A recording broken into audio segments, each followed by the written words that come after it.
Hello. Hello. Hello. Good evening. Good evening. So before we started this episode, we had a typical Will moment where he spent about the last 5 minutes trying to orchestrate his body in a way that felt natural to him, but completely and utterly unnatural to us. You kind of concertinaed it into the right-hand side of the shot. What Did I do the human thing? I've moved my chair around now, so it's. you still look awkward, but that's just. Maybe if I put my legs out, will that help? Less awkward. That's Yeah, nice. that's quite human. That looks Good. really human. More human. Okay. All good. Has there been any moments, anyone that listened to Series 1 will realise that Will has sometimes, on occasion, struggled to be more human. Have you witnessed any of that recently, Cassidy? I mean, you guys went to a wedding a couple of weeks ago. Was Will largely human? Largely human at the wedding. I saw him greeting people like, "Hello." With a big smiley face. Yeah, I remember. Remember, this is a podcast, so you've got to... Yeah. Hello, with a big smile and a grin and eye contact. But what throws him off is when he walks into a room that's full of people and they all look at him when he walks into the room. So he's asked me, like, do I need to smile at everyone individually? Or can I do a broad, like, sweeping smile to kind of scan over everyone in the room? Or do I just do a thumbs up and walk out? That's a very powerful move. So I've studied the great leaders of the world. Human And being. most of them, from Tony Blair onwards, just go in and just do two big thumbs up. And walk out.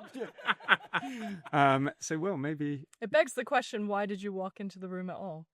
You know, I think for my sister's wedding last week particularly, I thought of some jokes like throughout the week there, and I spent the whole week telling each individual person this one joke that I thought was really funny, and I made sure that there was no one else around so I could repeat the joke to all the different people. Did you collect data on who laughed and who didn't? Yeah, they all did. They all thought it was funny. The But amount of mental energy. yeah, I know. I just like Maintain that racket. I think too much.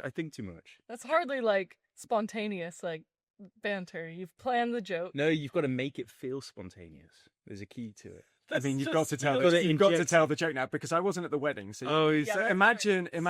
So I dumb. think it was in Greece, right? Yeah, Right? it's Imagine dark. I'm wearing linen trousers and I'm looking great, and you've just sidled up to me with your weird smile. You've got a joke. I've done my thumbs up. You've done your thumbs up. I've done my weird smile. Back. What's the and joke? I assume you've said here is a joke. No, That's how you would start no. a joke. You because the joke was based off my sister's wedding, her actual ceremony itself. So I would say, "Did you enjoy the ceremony?" And they would say, "Yes, it was a lovely ceremony." And I say, "What was your favourite part of the ceremony?" And they would always invariably go, "I thought it was very sweet that they had a passed away ancestor's memorial to the left of the ceremony space, and halfway through the ceremony, Connie, my sister, would say, and if anybody wants to pay their respects to anybody they wish were here, please light some of this incense sticks and put it in this pot." So there was like a sort of Shrine. yeah, it was like a 15-minute silence, and we had a moment where people would walk up, they'd queue, they'd light the incense, they'd do a little prayer, put it there, and then walk back to the seat. That's So sweet. it was very sweet, and everybody thought it was the nicest thing. Yeah. So I knew that was coming, and I knew they would say that. And then what I'd say is, well, I really liked it, and I thought it was quite funny that they had my dog and my dad there. So when we lit the incense sticks and then put it in the pot, one for my dog and then another one for my dad, I can almost guarantee that my dog is chasing the incense stick and my dad is trying to smoke it. And they thought it was funny. Okay, I have a question. What would happen if you said, what was your favorite part of the ceremony? And they said, oh, I like when they did their own personalized vows. Would you just be like, cool, and then walk away? Yeah, Because pretty much. off backwards. Pretty much. the purpose wasn't there? You know that meme where the Homer Simpson walks into a bush backwards? Yeah, that's what I'd do. Yeah, Yeah. it just kind of disappeared. I wouldn't say anything. Give a thumbs up. I would Just So did you hear this joke, Cassie? Because you must have, or did you do what most self-respecting wives do and just totally ignore your husband for the whole? Yeah, I For the whole I weekend. interdispersed and mingled. You mingled. Yeah. Well, actually, Cassidy, I have to say you did more than mingling.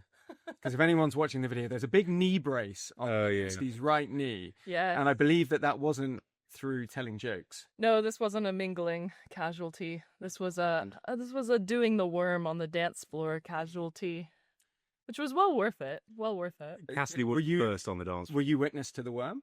I encouraged it.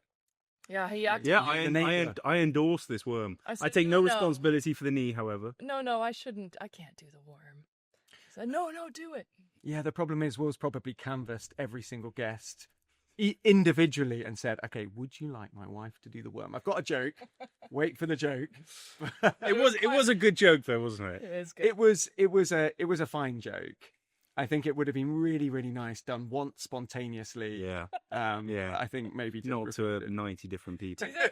Do you think everyone was getting together like, oh, did you meet Connie's brother Will? Yeah. He made a joke about his dad smoking the incense sticks. Oh, wait, he said the same to me, too. And someone else across the table's like, yeah. I think that's exactly what they're talking about. But, Not yeah. my sister's wedding, my dumb joke. At that point, you were busy worming away. Yeah. It's like, you were distracting everyone from Will's. That's the image. She set the wedding up so that everyone sat separately from their partners to kind of like encourage mingling and getting to know other people in the group. But Will was kind of in his own world with his phone taking pictures. And so he snapped a picture of me being the first in the buffet line. And then the first kind of hovering on the edge of the dance floor, waiting for them to finish cutting was the very cake. I would say that there's something quite dangerous about being first on the buffet line and then first to do the worm. There's collateral damage that might end. Collateral is here. We can see it in Yeah. race Yeah, it ball. wasn't. No, I think that's well spaced because if you were last in the buffet line Very and good then point. first to do the worm, Very- then that's dangerous territory. Now, did you hear something go pop as you were worming, or was Yeah. it the next day? Oh, no. I swear I felt my kneecap like Eesh. go somewhere a kneecap is not supposed to go. Eesh. Yeah, it was. But did you style it out? Hmm? Did you style it out? Style it out. Just keep worm like I think worm, I kind of worm out of the room. I think I was kind of like In pain, wormed wincing. straight to the ER. yeah, exactly. All the way to the ER department. Yeah, but it was a good way. It was fun. It was a really nice wedding. Yeah, it was It's good. funny to take a break from running weddings to go attend a wedding. Yeah, it was a bit of a busman's holiday. Did you act properly as if you were the worst behaved guest and go, look, I'm no longer in charge of this wedding, so I'm going to go totally crazy. Okay, so can I go? Because it's funny you ask. Because as the wedding was going on, people just started dancing, and I left to go to the beach to go have a pee. So it was this amazing beach wedding. So I went to the beach to have a pee, and there were 3 or 4 people heading towards the party who didn't look like they were invited. They weren't wearing like wedding clothing. They would just come off the beach, and they said, "Oh, is the party going on?" And I said, "Oh yeah, it's for my sister's wedding." And I didn't really say much more than that. And they were very clearly wedding crashers or like wannabe wedding crashers. And there was a part of me, a really evil part of me that was like, maybe I should just send them in. This would be really funny, but I didn't. So yeah, I'd say we were the worst guests in an opposite kind of way. In like a, we can save the day because we do this for a living kind of way. you got that feeling? I didn't get that feeling at all. Because like in the lead up to the wedding, they had a wedding planner who was like very clearly kind of grafting. Oh, Lot. right. Yeah, so it was a Greek wedding. She was a Greek wedding planner. There was a language barrier between the vendors and Will's sister and her fiance and now husband. So the wedding planner was the go-between. But And it became quite clear that there was like a 400% commission. Oh, she on the was vendors. just rinsing. Interesting. Yeah. Hideous. And amount. it came to light like 4 days before the wedding. And so Will's mom was feeling really, really livid at this wedding planner. And I found myself saying, we don't need her. Will and I can run it. And being that like savior. Yeah. We can totally do this in a venue we've never run before in a different language I with hate all the that. vendors. And I hate that. Weddings are already hideously expensive because they're so expensive to put on, so they have to cost a lot. But then when you start charging commission because people get greedy, it makes kinda weddings like- look unnecessarily expensive. yeah, it's just bullshit. It's why weddings are so expensive. Was there any specific item that was explicitly marked up and you thought, I'm not paying $2,000 for that? Yeah, do you really want to know? Yeah. Outdoor loos. Toilets, porta potties. How much are we talking? Because I mean, So the it's world, like- the world is your porta potty, Will, as we yeah, she spent all this money on a porta potty. It's What the did seed. she I didn't touch use it. I didn't use it. Some people did. Do you want to guess? 2 portaloos. So They're a like boy the and a Lux- girl's. They're the Lux ones. It has like a someone there to change the towels and Did it? yeah. It was a bog troll. Yeah. A bog troll. Yeah, there was a bog troll. So firstly, no one needs to be there to change the towels. That's wastage. I reckon 400 quid. No. So the Try again. the actual price was like something like 1,400. But what was communicated was Around 4,800 Oh my god. euro. Yeah. Yeah, so that was the markup. just sickening. But I what they just didn't, didn't- what it the was- planner didn't realize is that Will's mom knew the The locals. locals, so she was getting the real story and the inflated price. And I hate bullies like that, and I hate people who will take advantage of a lack of Well, it just language. needs to be like, sure, there might be a commission that you make as part of your job, but it should be kind of like transparent or communicated Yeah, to some And not degree. 300%. They are 300%. Yeah. That is ridiculous. Yeah. I was disappointed in myself for being like, we can totally run this wedding. You don't need her. We can do it. No, I think Yeah. it worked out for the best that we weren't involved because we don't speak Greek. Did a kind of teeny tiny part of you think, gosh, we could make a much bigger markup on certain things? You know, the Cocoa Pops in the morning. We don't touch it. We don't touch it. No, I It has wouldn't. nothing to do with us. No, I wouldn't. I couldn't do that. We do a different approach where like the number up front is quite big, but it's not like there's no hidden fees. Like, oh, Ours you is wanted- it's totally transparent. So- you wanted tablecloths on the tables? Oh, that's an extra £100 per. So in that sense, Not you like are that. the absolute opposite of Centre Parks, which What's Centre Park? is a UK and I think maybe European institution. They have these huge, big, really synthetic kind of parks in forests where you pay quite a lot of money for the cabin, and then as soon as you get there, you have to pay for everything. It's like every- Spirit Airlines, like Oh, it's so frustrating. or like Jet 2. Mm. It's like a Jet 2 experience. So you're the Yeah. opposite of that. Oh, you You're all want in- water? That's money. Oh, you wanted you're bringing stuff to another country? That's money. Yeah. Oh, here's some perfume. You should buy it. That's what we're gonna start doing at weddings. Yes. Start We will hawking your spray wares. you unless you buy this perfume. So we are in the Great Hall. The main hall. I'm calling it the Great Hall. I don't know. Is Big that old what- place. The big hall. The big hall. Main hall. Yeah, we call it the hallway. At least I call it the hallway. And it's probably 5-6 T-Rexes tall. I measure everything in diamonds. Do you think you could hang a blue whale skeleton Yes. in this main hall? That would be really cool. Yeah, you could do. You could do. That would be very cool. Yeah. Probably. I think So we recorded, I believe, the first episode of series 1 in the corridor, well, in the hallway just down the side. Mhm. I think because we didn't have such a professional lighting setup, so we needed to take it was chances too dark for of us back some then. lamps. But just as a bit of a reminder, and I think that people can see on the video, this is a massive, grand, central hallway, as befits Berwick House. And I can imagine that this is where the dancing happens. This is the dance floor. So tell me about, I would say maybe from about 10 o'clock onwards on a typical wedding evening, what kind of goes down in this room? 10 o'clock onwards, the DJ will be playing. It will be Mr. Brightside, or Do You Remember? Yep. Or Give Me. It's like the same playlist Yeah. every time. Our I'm office door may or may not be closed depending on the DJ. Depending on the playlist, yeah. Have you ever heard just something totally off the wall? Yeah. Yeah. Kind of Yeah. We had yeah. Ukraine. Radiohead or something like that. Kind of, not creep. It's quite very, you would have heard that quite a Not very weddingy. Yeah. No, we had Ukrainian music a couple weeks ago, and that was a lot of fun. Yeah, we had a We've had it called? spontaneous Indian dancers, like basically like people who blended into to the wedding crowd, pretending to be guests, but then they did a flash mob in the main hall Wow. during. It was really cool. that was cool. We had a Kayleigh in here once. Lots of Kayleys. That was fun. Kayleys. Kayleighs. That was Kayleigh. for friends of ours actually. So we attended that wedding and we were part of the Kayleigh. And I remember it well because I had big sweat patches under my armpits because I'd been working for a lot of the morning. Yeah. And then the evening, I was like, I'm just, they're friends of mine. They didn't mind if they invited us. So we did the Kayleigh. And I don't know if you've ever done a Kayleigh, but there's some Kayleighs that you go under the arms when you're Oh, you're just doing this. Sorry. Realize. And I just remember vividly, I had my arms up like this, my arms in the air, and the person opposite me was about to head towards my armpit, and I could see their face just go, a look of horror as they passed under my armpit, and I was just like, I'm so sorry. I've got Like a steam bath. I've got two questions on that. The first is, are you the kind of person that sweats in the morning and therefore the sweat just stays with you all the way into the evening? If you've done work in the morning, is that just it? Yeah, for the day? yeah, it stays. Really go. No amount of shower will stop the patch.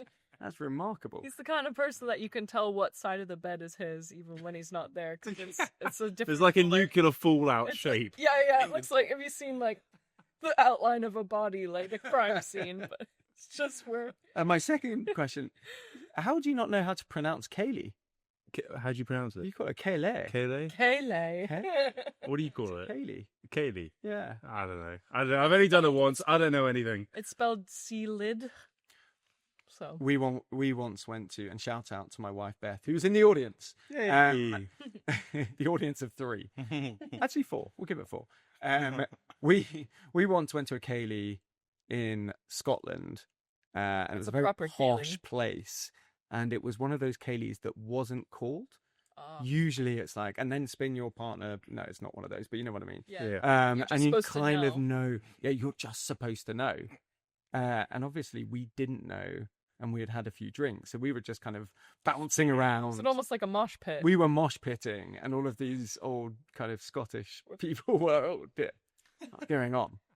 Yeah. So you pronounce it Kaylee? Kaylee. Kaylee. I pronounce it how it's pronounced, yeah. How it's supposed to be pronounced. Thanks, Stephen. So this is where it goes down. Does the DJ ever get up on? So there's a first floor galleried landing above us, which is extremely cool. It's got some ropes because I think to Slightly protect, low. because the banisters are for very, very small Victorian people. Yeah. I mean, you've kind of half solved the problem by putting some thick rope along the top. So I still think you could slip in between the Yeah. banister and the rope. I think that's how the Victorians chose their heir. Because, like, if your children are upstairs and they keep falling off, the one that doesn't is the one that's smart enough and ready to inherit. Yeah. That's my thought. I used to have a joke when I was a teenager, and I think I inherited this joke from my dad, actually. So we'd have friends over, and I'd be showing them the house, and I'd go upstairs, and they would ask, why is there a brass banister on the top floor and not on the first floor? And I would say, oh, I used to have another brother. Yeah. He told me this when we started dating Ralph. Poor Ralph. I believed it for about 10 minutes, but he wasn't that upset. I thought that was great. But yes, we've had Congo lines, like people dancing go up the stairs and around the gallery, and that's really fun. We've had DJs set up Yes, I can imagine a DJ there. just there. Next to the chandelier. Oh, we had the male voice choir, the Welsh male voice choir set up on those guys. Oh, they were great. Cor Mayboni Gwynedd. Yeah, Cor Gwynedd beginning, whatever. And they were. I'm not a Welsh, but yeah, and they were set up on the stairwell here, and they took up most of the stairwell. It was so impressive. It was very cool. And this building works so well acoustically. I can imagine. But last week you had a 21st birthday party. Not you. You're a little bit older than that. You hosted a 21st here. I can imagine they didn't have the Welsh male choir kind of serenading. No. So what kind of, tell me about a 21st here at this amazing house. Usually weddings. Well, you'll see the confetti scattered across the floor. Mm-hmm. That is remnant. Got a lot of hoovering to do. It was good. It was good. It was the same. It was, do you remember? Gimme a man. So we quite like when the playlist is something a little bit different. It was fun. But it was good. Yeah. So why would a 21-year-old listen to ABBA? Well, because her mother chose the playlist. Because her mother planned the party. So I feel confident that this 21-year-old is actually out on the town probably right now. Not listening to ABBA. No. I'm calling that her real 21st, maybe. Because this was quite a formal 21st. It was a black tie. Oh, was it? Yeah. It was quite formal. I had the same thing, though, when I was 18, I think. You had a party? We had a black tie dinner. Really? Yeah. Was it fun? Yeah, it was reasonably fun. I could tell my dad had more fun than I did, but I had fun too. Was it as fun as your wedding when you had about 17 espresso martinis and it was locked down? And I had fewer people attend than espresso martinis. Yeah, it's actually... It was a classic COVID wedding. We invited, I think, 80 people, and we ended up getting about 15, Yeah. 20.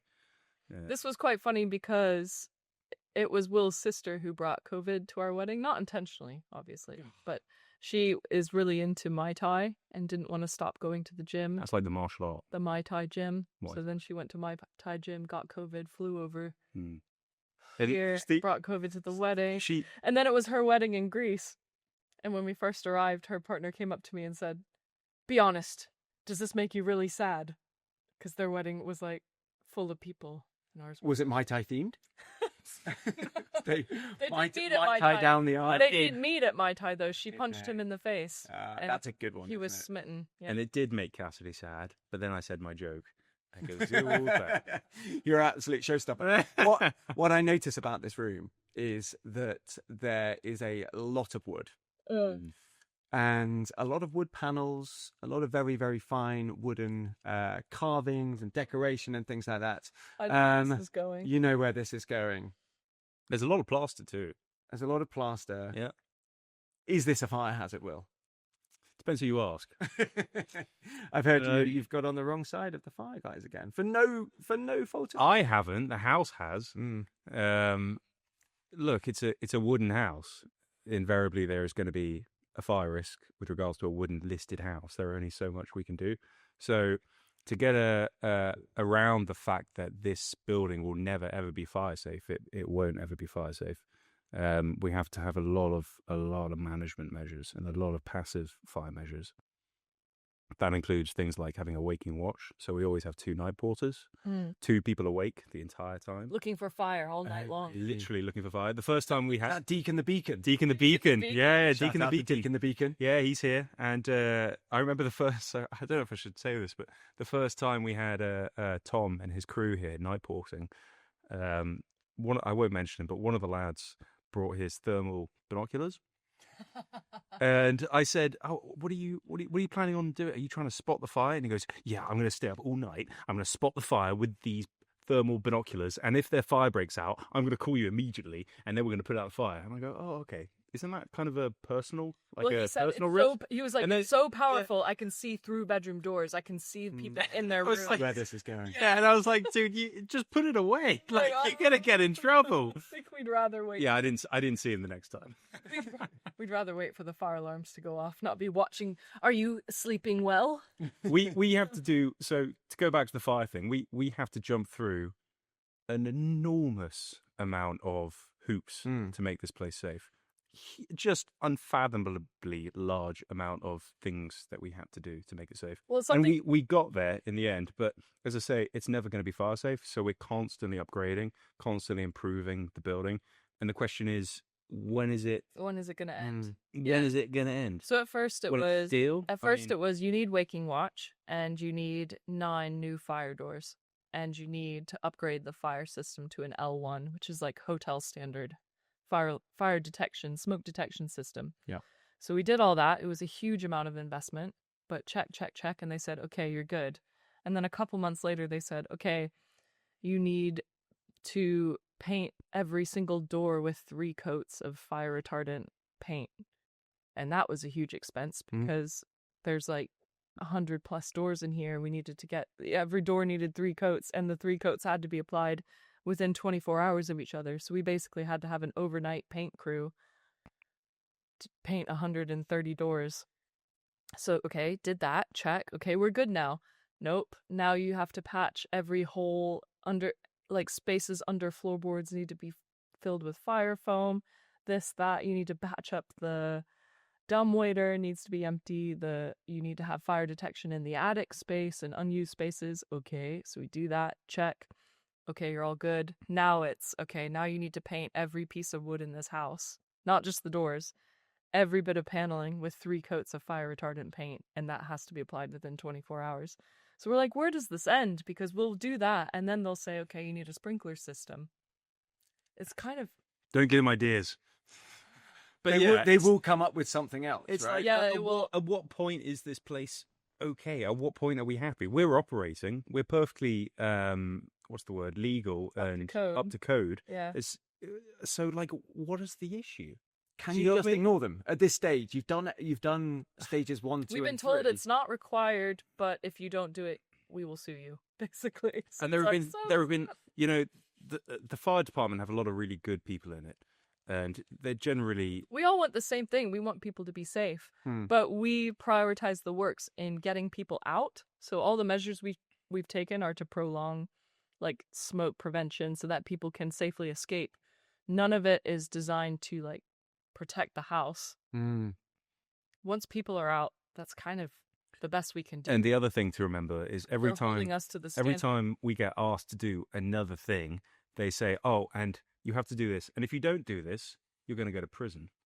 And I'm like, "Well, this is not a fair quid pro quo. We talk about this, like, this is not that kosher." So this was your conversation today. I had a conversation with our fire risk assessor, Yeah. and we went through all the sort of proposals and plans of how to continuously upgrade the building and how to paint everything and how to add compartmentation to every floorboard. And it was just like, there's so much. But I do have to say that the like fire risk assessor is the one who runs the business that sells fire safe paint and fire safe this. Yeah, I It's see all that. kind of, It's not that simple, Cassidy. I don't know, it's just strange. We did look into sprinklers for a while, but they calculated that the size of water tank we'd need to have a sprinkler system would need to be equivalent to the size of Berwick House. So we'd have to build a Need to build second Berwick House Oh my god. that's just a tank of water. it's under so the ground. frustrating. And none of this stuff is cheap. No.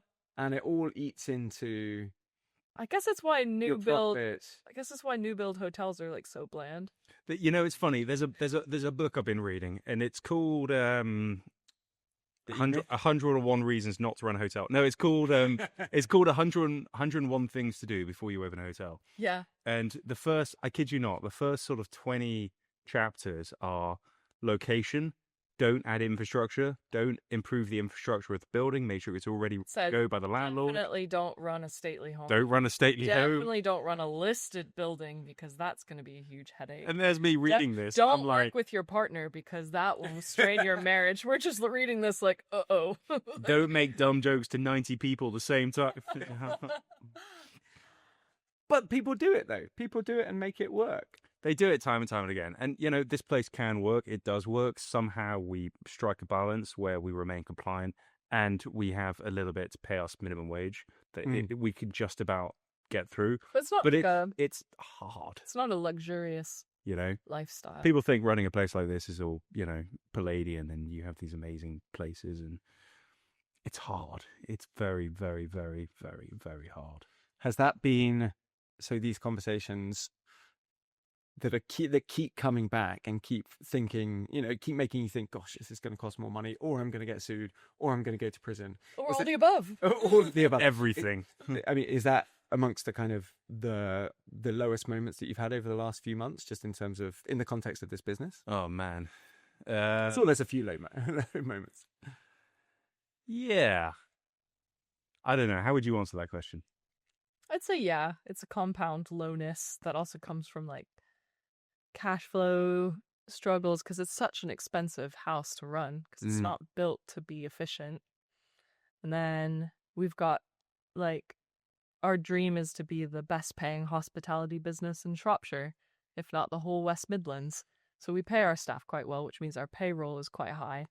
So like I think when you're feeling the strain on cash flow, everyone else is getting raises, but we haven't. Like, we're still making minimum wage.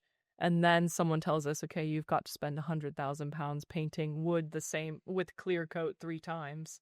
It's not going to look any different, but then we'll be happy.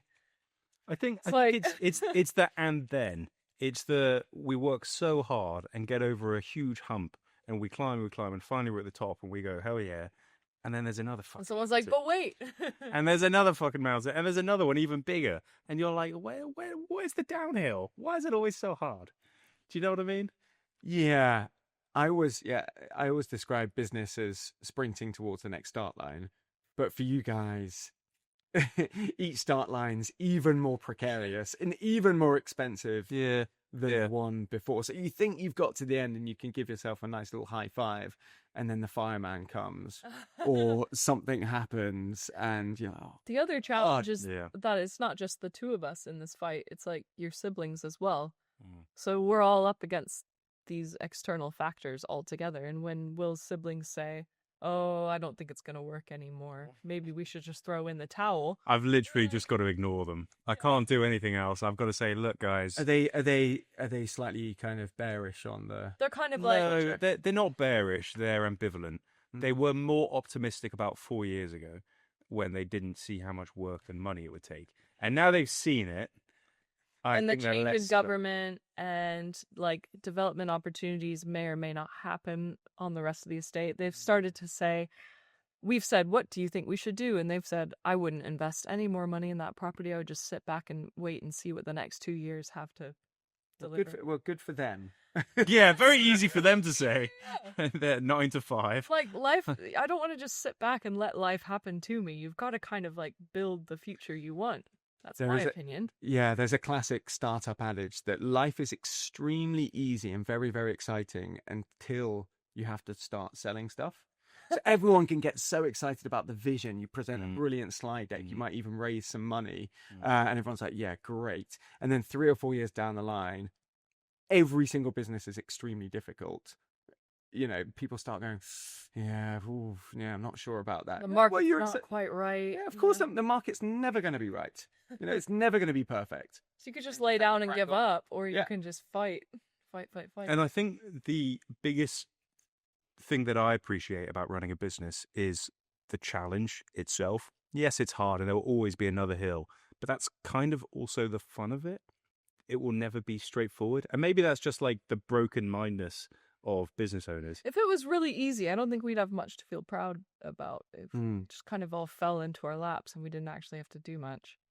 What are you guys most proud about? I don't think either of us really thought we'd make it this far. Well, came up with a great joke last. Sorry, I'll stop going with another joke. Weirdly enough, that's the 4th time you've referenced the joke. So it's kind of like a meta. It's a meta joke. You can't let go You of the can't let go of it. No. The joke let is go. the joke now, yeah. Jokeception. Yeah. I'm proudest of when people come to the house who have been here like 8, 9, 10 years ago. And they say, wow, it has a completely different feeling to it. It used to feel quite sad. And now the house feels happy. That's like kind of an intangible transformation that I don't really know like what exactly contributed to that. Is it the lighting? Is it the heat? Or is it just that we've now got this like friendly, happy team? Yeah, it would be quite depressing if it was just the heating. All of these what we years, need to you've just sorted the heating. It has Wi-Fi now, so it's happy. It does have Wi-Fi. I think the proudest moment and the biggest pat on the back for me was looking at all the events that we've done and how every single individual event corresponds to a single 5-star review on Google. I mean, it is categorical. There's one on there that we'll talk about in a later episode that is a 1-star review. And but everyone else is a 5-star. Was And that can't be by 1-star accident. review from my younger brother? Now, he's never visited Berwick House, but shout out to Ben. When he's had a few drinks, he goes home and just starts leaving 1-star reviews on places he's been to that he remembers he's had a terrible experience with, and that's his kind of venting in the evening. He'll be, oh, that restaurant I hated, so he'll give a 1-star review. Just So he out of the might, blue. It could be look, it. he might have given you a 1-star review. No, it's not. So, it's definitely not. But I think it's funny because we've had close to 40 weddings now. We've had like 38 5-star reviews. I think like, oh, we've got lucky 38 times in a row. And then that 1-star review, I'm like, that's really what we do. That's the kind of service we deliver. I believe that one. You always believe the one negative review, isn't it? Yeah. We disregard the. Yeah, I think it was you that said to me the other day, if you do for every one bad thing you do, they tell 10 other people, and for every 10 good things you do, they tell one person. Well, that's bleak, isn't it? That is not a way to finish the episode. I mean, I think it is an unbelievable thing that you guys have done to give people the memories of a lifetime. 38 5-star reviews. It's not like when I get my patio done and the guy who does my patio gives me a little card. I scan the QR code and that goes to a Google review and I have to give it 5 stars because it's a throwaway thing. These guys properly mean it, right? And some of them listen to the podcast and some of them, acknowledge the work that you've done. So that must be such an amazing feeling and really, really important in the context of trying to recharge your batteries and repower your energy bar. Because a business is like you get depleted, it goes down, and then you'll get that one comment and it will raise you up again, and it'll go down. So you just need to kind of hang on to those comments and not dismiss them. Not think, oh yeah, it's another great review, fantastic. We get them all the time. I quite a bit boring. You should revel in those. Have a drink every time you get an amazing review. I do. I read them over and over again. I quite miss being managed because I liked knowing, I liked hearing that I was doing a good job. And when you work for yourself, you can't really tell yourself you're doing. I would say in hospitality, that's the one benefit is every time you do something good, you get an immediate gratification. You get live feedback. Somebody goes, "Thank you very much. You've made my day." Yeah. I think you need ChatGPT in your life. Just ask them to do it. You've done a great job.